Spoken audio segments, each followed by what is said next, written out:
نحمدہ ونصلی علی رسولہ الکریم اما بعد۔ میرے عزیز بھائیوں اور دوستو، کیا کبھی ہم نے سوچا ہے کہ اللہ نے ہمیں دن میں 5 بار اپنے دربار میں بلایا کیوں ہے؟ اور پھر اس بلانے پر بھی صرف اکیلے نہیں بلکہ جماعت کی صورت میں آنے کا حکم کیوں دیا ہے؟ آج ہم اسی برکت اور اسی عظیم نعمت کو سمجھنے کی کوشش کریں گے۔ نماز صرف عبادت نہیں بلکہ یہ ایک تربیت ہے، یہ ایک اجتماعیت ہے، یہ ایک محبت ہے۔ جب ایک مسلمان مسجد میں آتا ہے وہ صرف اللہ کے سامنے جھکتا ہے۔ نبی صلی اللہ علیہ وآلہ وسلم نے فرمایا، جماعت کی نماز اکیلے کی نماز سے 27 گنا زیادہ فضیلت رکھتی ہے۔ یہ 27 گنا انعام کس چیز کا ہے؟ اس بات کا کہ ہم تنہا نہیں، ہم ایک امت ہیں، ایک صف ہیں، ایک دل ہیں۔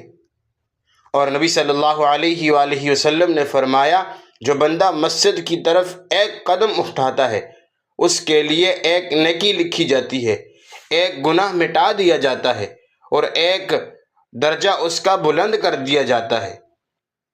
ذرا سوچو، ہم دنیا کے فائدوں کے لیے کتنے قدم اٹھاتے ہیں، کتنی بھاگ دوڑ کرتے ہیں، لیکن مسجد کی طرف اٹھائے گئے قدم آخرت کو روشن کرتے ہیں۔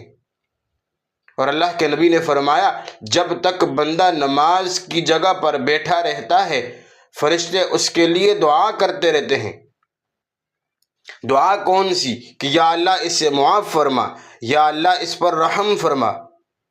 سوچو، ہم گنہگار اور آسمان والے فرشتے ہماری مغفرت کے لیے دعا کر رہے ہیں۔ حضرت عبداللہ بن مسعود رضی اللہ تعالیٰ عنہ فرمایا کرتے تھے، ہم نے دیکھا کہ اللہ کے رسول صلی اللہ علیہ وآلہ وسلم کے زمانہ میں صرف وہی شخص جماعت چھوڑتا تھا جو منافق مشہور ہو چکا تھا۔ اور وہ مزید فرماتے ہیں کہ میں نے اپنے آپ کو اکثر ایسے حال میں مسجد میں پہنچایا جب میرے ہاتھ 2 آدمیوں کے سہارے سے گھسیٹا جاتا تھا۔ یعنی صحابہ بیماری میں بھی جماعت نہیں چھوڑتے تھے، کیونکہ وہ جانتے تھے کہ جماعت چھوڑنے میں ایمان کا نقصان ہے۔ اور ایک بہت زبردست واقعہ ہے، حضرت عمر بن خطاب رضی اللہ تعالیٰ عنہ کے زمانے میں ایک نوجوان تھا جو ہمیشہ مسجد میں پہلے آیا کرتا تھا۔ ایک دن وہ مسجد میں نظر نہیں آیا۔ حضرت عمر رضی اللہ تعالیٰ عنہ نے لوگوں سے پوچھا، آج فلاں نوجوان نظر نہیں آ رہا۔ لوگوں نے بتایا کہ وہ سخت بیمار ہے۔ تو امیر المؤمنین سیدنا عمر فاروق رضی اللہ تعالیٰ عنہ فوراً اس کے گھر پہنچے اور فرمایا، بیٹا مسجد کی جماعت کا کیا بنا؟ تم کافی دنوں سے مسجد نہیں آ رہے ہو۔ اس نوجوان نے روتے ہوئے کہا، اے امیر المؤمنین، بیماری نے مجھے روک دیا تھا، ورنہ میری روح تو آج بھی مسجد کی طرف دوڑ رہی ہے۔ تو حضرت عمر فاروق رضی اللہ تعالیٰ عنہ نے اسے گلے لگا کر فرمایا، اے نوجوان، تم مسجد کے ان لوگوں میں شامل ہو جن کے بارے میں اللہ کے رسول نے فرمایا، مجھے وہ لوگ سب سے زیادہ محبوب ہیں جو مسجد میں دل لگاتے ہیں۔ اور کچھ دنوں بعد جب وہ نوجوان دنیا سے چلا گیا تو حدیث میں آتا ہے کہ لوگوں نے دیکھا کہ اس کے چہرے پر نور تھا اور وہ مسکراتا ہوا قبر میں اتارا گیا۔ تو یہ ہے مسجد اور جماعت کی برکت۔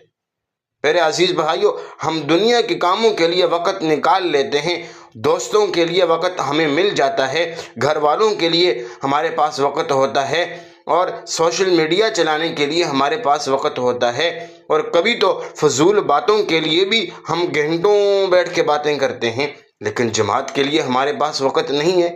ہم اپنی اولاد کو دنیاوی کامیابیوں کے پیچھے بھگا رہے ہیں، لیکن ان کو مسجد کی عادت کیوں نہیں ڈال رہے؟ کل کو یہی مسجد نہ آنے کی عادت گھر میں بے سکونی لے آتی ہے، رزق میں بے برکتی لے آتی ہے، زندگی میں بے ترتیبی لے آتی ہے۔ جس گھر کے مرد مسجد نہیں جاتے وہ گھر کبھی مکمل برکت والا نہیں بنتا۔ ہم کہتے ہیں ہم نبی صلی اللہ علیہ وآلہ وسلم سے محبت کرتے ہیں، ہم عاشق رسول ہیں، لیکن کیا ہم وہی کرتے ہیں جو اللہ کے نبی پسند کرتے تھے؟ کیا ہم وہی کام کرتے ہیں جو اللہ کے نبی کرتے تھے؟ نبی علیہ السلام نے تو پوری زندگی جماعت سے نماز پڑھی، آخری ایام میں بھی جب چلنا مشکل ہو گیا 2 صحابیوں کے سہارے مسجد تک آتے تھے۔ سوچو، اگر نبی کے لیے جماعت چھوڑنے کا عذر نہیں تھا تو ہمارے لیے کیا ہوگا؟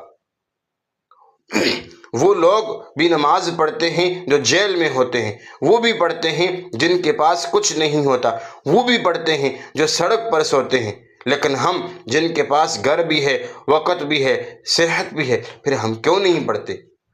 ہمیں اللہ تب یاد آتا ہے جب مشکل آتی ہے، اور مسجد تب یاد آتی ہے جب دل ٹوٹتا ہے۔ کاش ہم سمجھ جائیں کہ مسجد دکھ دور کرنے کی جگہ نہیں بلکہ دکھ آنے سے بچانے کی جگہ ہے۔ تو میرے بھائیوں، آج فیصلہ کیجئے، کل نہیں، ابھی پہلی اذان جو گھر میں سنائی دے بس اٹھ جائیے۔ اللہ کو جواب تو ہر صورت میں دینا ہی ہے، لیکن خوشی سے حاضری لگا دیں تو کتنا بہتر ہے۔ اللہ ہمیں وہ بنائے جو مسجد کے راستے پہچانے جاتے ہوں۔